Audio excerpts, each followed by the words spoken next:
Bonjour les amis, c'est difficile de se dire parfois qu'on n'est plus adapté au monde dans lequel on vit. Et j'avoue que moi qui ai été syndicaliste près de 40 ans, du moins syndiqué près de 40 ans, mais responsable syndical entre 15 et 20 ans, je me gratte la tête et je suis très perplexe quand je constate la démarche des délégués du personnel du groupe Canal+, dont CNews est une des filiales, concernant la présence sur la chaîne d'Éric Zemmour. Ces vaillants syndicalistes, à l'unanimité paraît-il, ont donc interpellé la direction de Canal+ et exigé ni plus ni moins que le départ d'Éric Zemmour. Il paraît que c'est pour des raisons financières.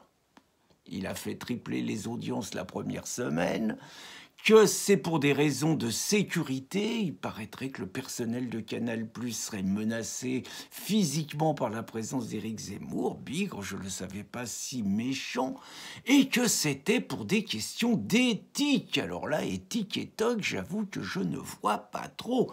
Je me pose simplement quelques questions. Ces camarades, combien sont-ils? Quel est leur nom? Curieusement, c'est l'anonymat soviétique. Personne ne dit quels sont ces élus? Quelles sont leurs fonctions dans la chaîne?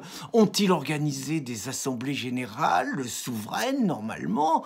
Ont-ils été mandatés par l'ensemble des salariés de Canal+? Les salariés de Canal+, qu'ils représentent, ont-ils informés de leur démarche? Tout ça, on ne sait pas.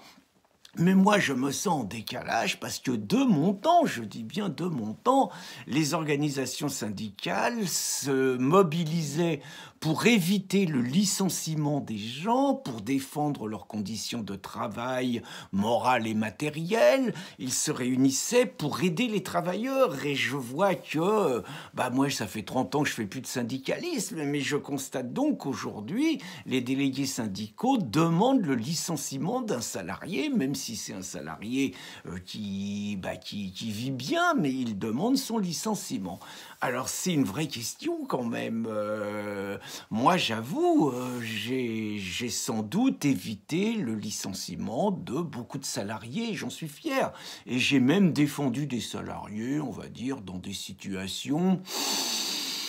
C'était difficilement défendable. Allez, je vous raconte une anecdote. Ça se passait en 1981.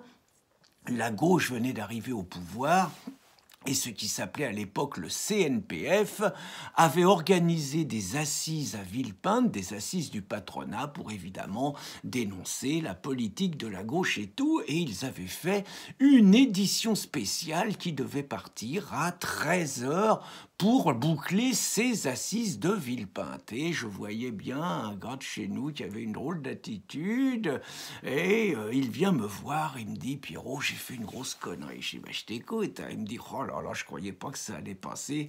Il y a le numéro 2 ou le numéro 3 du CNPF, j'y ai dessiné une fausse moustache, ça m'énervait leur truc et tout.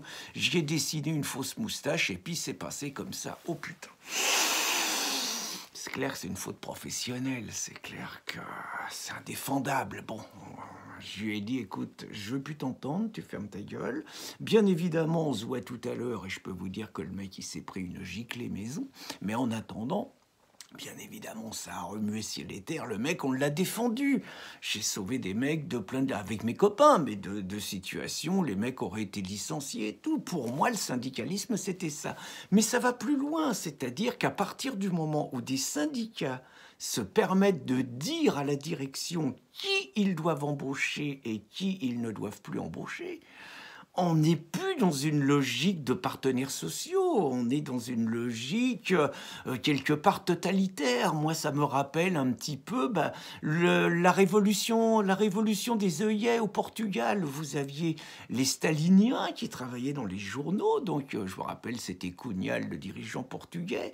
Ils entendaient censurer les journaux socialistes, c'était Adolfo Suarez, je crois il s'appelait, quand il y avait des articles qui leur plaisaient pas. On est dans une logique totalitaire, on est dans la logique de la Pravda.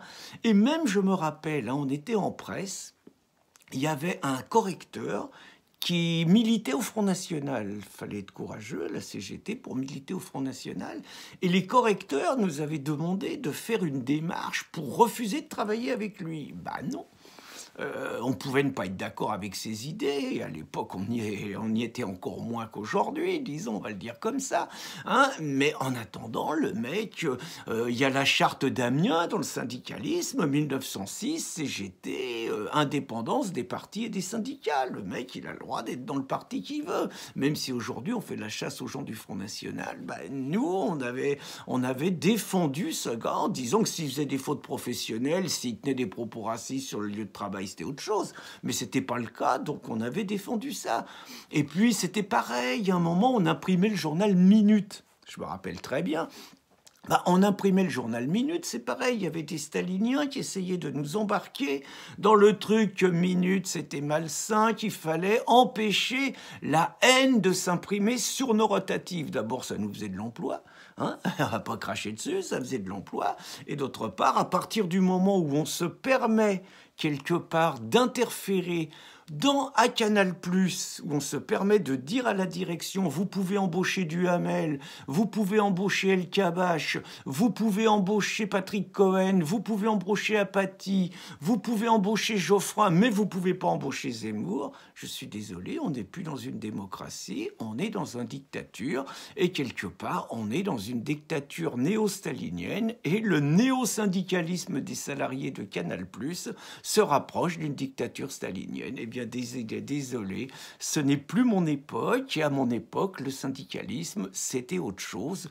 On défendait les intérêts matériels et moraux des travailleurs, on ne demandait pas leur licenciement. Bonne journée, les amis.